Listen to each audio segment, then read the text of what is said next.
Sveiki visi, aš esu Smiltė ir šiandieną norėčiau pristatyti savo veido odą be makiažo ir papasakoti, su kokiamis problemomis susiduriu aš.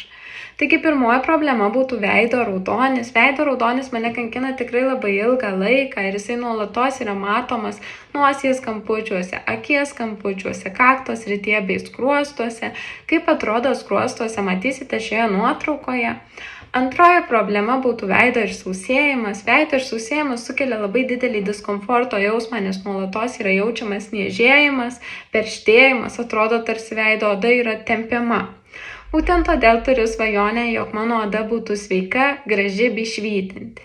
Ir tikiu, kad man tai padės įgyvendinti MEF 28 dienų iššūkį švytinti odą. Būtent todėl dalyvauju šiame projekte ir kviečiu prisijungti jūs, nes tikiu, kad mes visi kartu galime pasiekti savo norimą, išsvajotą, gražią, švytinčią, sveiką odą.